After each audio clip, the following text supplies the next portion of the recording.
কক্সবাজারের দীর্ঘ ১২০ কিলোমিটারের সমুদ্র সৈকত, যা পৃথিবীর সর্ববৃহৎ সৈকত, যেখানে দেশ বিদেশের নানা প্রান্ত থেকে পর্যটকরা এসে সময় কাটায় নিজেদের মতো করে আরামায় এসে বিচরণ করে যেখানে সেখানে। তবে এবার কক্সবাজারে উদ্বোধন করা হচ্ছে নতুন সৈকত, যার নাম দেয়া হয়েছে বুড়ি বিচ। যে সৈকতে নিষিদ্ধ পর্যটক ও স্থানীয় মানুষরা, যেখানে সৈকত থাকবে শতভাগ পরিষ্কার পরিচ্ছন্ন, থাকবে প্লাস্টিক মুক্ত। নিষিদ্ধের কারণও জানিয়েছে বাংলাদেশ সমুদ্র গবেষণা ইনস্টিটিউটের মহাপরিচালক ডক্টর তৌহিদা রশিদ। প্রোগ্রামগুলো দেখেছেন, এর মধ্যে অন্যতম একটা প্রোগ্রাম হচ্ছে বুড়ি বিচ উদ্বোধন। তো এইটাকে বুড়ি বিচ হিসেবে বলার এই জন্যই কারণ যে আমরা দীর্ঘদিন থেকে কিন্তু এই বিচে নানান ধরনের রিসার্চ মানে অ্যাক্টিভিটি করে যাচ্ছি। তার মধ্যে হচ্ছে যখন কচ্ছপ আসে নির্দিষ্ট সময়ে, তখন তারা কিন্তু ডিস্টার্ব যদি হয় কোনো এলাকা, সেখানে কিন্তু আসতে পারে না, ঠিক আছে। তারপর হচ্ছে বিভিন্ন ধরনের মাঠ কাঁকড়া আছে, বিভিন্ন অন্যান্য আরও প্রজাতির কাঁকড়া আছে, তারপর হচ্ছে রাজকাঁকড়া, অয়েস্টার আছে। এগুলোর জন্য আমাদের একটা অভয়ারণ্য দরকার, স্যাংচুয়ারি যেটাকে আমরা বলি, ঠিক আছে, যেখানে কোনো ডিস্টারবেন্স থাকবে না।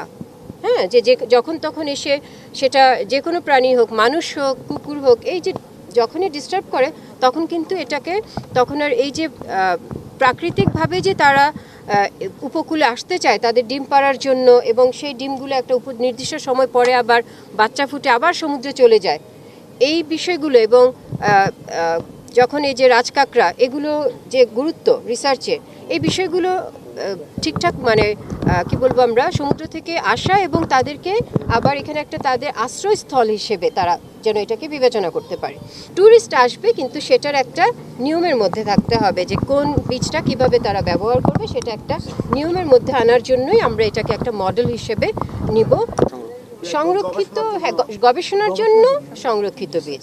শনিবার দুপুরে মেরিন ড্রাইভ সড়কের রেজুকাল সংলগ্ন সোনারপাড়ায় এই সমুদ্র সৈকতের উদ্বোধন করেন বিজ্ঞান ও প্রযুক্তি মন্ত্রণালয়ের সচিব আলী হোসেন। মূলত এই সমুদ্র সৈকত বাংলাদেশ সমুদ্র গবেষণা ইনস্টিটিউটের গবেষণার জন্য ব্যবহার করা হবে। মেরিন ড্রাইভ সড়কের সোনারপাড়ায় 2.91 কিলোমিটার সৈকত বুড়িকে বুঝিয়ে দিয়েছে প্রশাসন। এখন থেকে এই সৈকতের দেখভাল করবে বুড়ি। এই সৈকতে গবেষণা চালাবেন বুড়ির বিজ্ঞানীরা।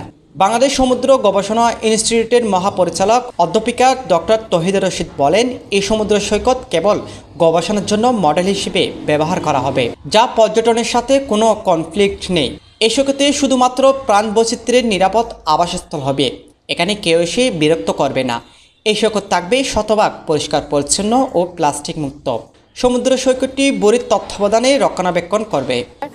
আজকে যেহেতু আমরা বুড়ি বিচ হিসেবে আমরা এটাকে যেহেতু ডিক্লেয়ার, মানে প্রশাসন যেহেতু আমাদের কাছে রিসার্চের জন্য বুঝিয়ে দিয়েছেন, অন্য কোনো পারপাসে না, শুধুমাত্র গবেষণার জন্য এটা আমরা ব্যবহার করার জন্য বুঝিয়ে দিয়েছেন। সেটা হচ্ছে 2.991 কিলোমিটার দীর্ঘ একটা এলাকা। এইটুকুনের মধ্যে আমরা বিভিন্ন ধরনের গবেষণা করব এবং এটাকে একটা প্রাণীদের জন্য, বিভিন্ন প্রাণীদের জন্য এটা একটা অভয়ারণ্য করে তুলব। তো এটা যেন একদমই অভয়ারণ্য হিসেবে থাকে, যে কেউ এখানে এসে ডিস্টার্ব করবে না, এইভাবে আমরা এই বীজটাকে ঠিকঠাক রাখবো। এবং পলিউশন, এই বীজটা হবে হচ্ছে সম্পূর্ণ পলিউশন মুক্ত, সম্পূর্ণ আবর্জনা মুক্ত।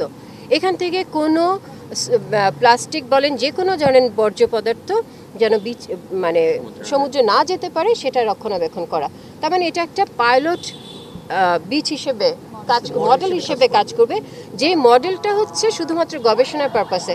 তিনি আরও বলেন, সৈকতের যে পাশে মানুষগুলো বসবাস করেন তারাও উপকৃত হবে, স্থানীয় জনগোষ্ঠী এখানে সম্পৃক্ত থাকবে।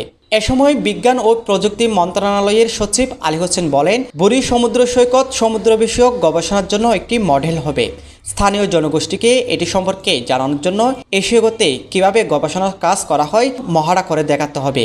এ সময় উপস্থিত ছিলেন পররাষ্ট্র মন্ত্রণালয়ের মেরিন অ্যাফেয়ার্স ইউনিটের সচিব খুরশেদ আলম, চট্টগ্রাম বিশ্ববিদ্যালয়ের উপাচার্য অধ্যাপক ডক্টর বেনুকুমার দে, BCSIR এর চেয়ারম্যান ডক্টর আফতাব আলী, কক্সবাজারের পুলিশ সুপার মাহফুজুল ইসলাম সহ আরও অনেকে। সাজম বড়ুয়া সাজু, কক্সবাজার ভয়েস।